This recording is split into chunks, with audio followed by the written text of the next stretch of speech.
नमस्कार मैत्रिणींनो, सुगरण अलिबागची या चॅनलवर तुमचे खूप खूप स्वागत आहे।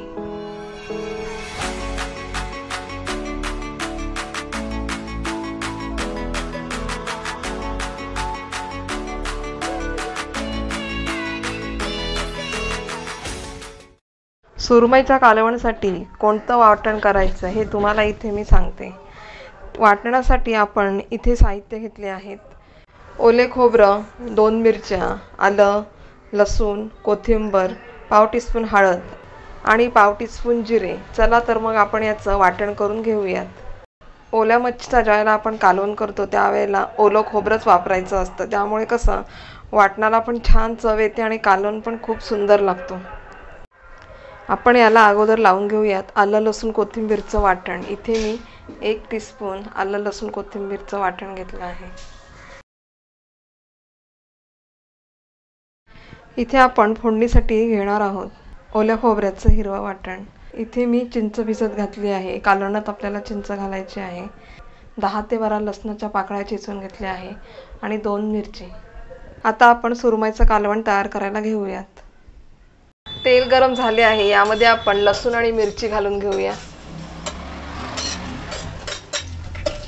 आता आपण यामध्ये घालूयात खोबऱ्याचं वाटण। आता हे वाटण फास्ट फ्लेमवर चांगलं परतून घ्या। 2 मिनिट फास्ट फ्लेमवर हे वाटण परतून झाल्यानंतर यामध्ये आपण बाकीचे मसाले घालणार आहोत। इथे पाव टीस्पून हिंग घेत आहे, पाव टीस्पून हळद आपण वाटणासाठी घेतली आहे, त्याच्यामुळे मी इथे पाव टीस्पूनच हळद घालते आणि तुमच्या आवडीनुसार इथे लाल तिखट घाला। मी इथे घरगुती लाल तिखट मसाला घालत आहे। हे सर्व मसाले या खोबऱ्यामध्ये एकत्र करून घेऊयात। यामध्ये मी थोडं हे वाटणाचं पाणी घालत आहे। आता यामध्ये आपण ही मच्छी घालूया। यामध्ये मी 1 ग्लास पाणी घालत आहे। जी आपण चिंच भिजत घातली होती त्याचा असा कोळ काढून आपण या कालवणात घालणार आहोत। कालवणाला उकळ यायच्या अगोदरच आपण हा चिंचेचा कोळ या रशामध्ये घालणार आहोत। चवीनुसार यामध्ये आपण मीठ घालणार आहोत। कालवणाला उकळ आली का आपण यामध्ये फिश करीचा गरम मसाला घालणार आहोत। आता आपण एक 5 मिनिटं असं पातेल्यावर अर्ध झाकण ठेवायचं आहे आणि याला कालवणाला चांगली उकळी येऊन द्यायची आहे। इथे तुम्ही पाहू शकता 5 मिनिटं फास्ट गॅसवर आपण हे कालवण उकळून घेतलं आहे। यामध्ये आपण बारीक चिरून घेतलेली कोथिंबीर घालणार आहोत। हे आता सुरमईचं कालवण तयार झालं आहे। गॅस बंद करून घ्या।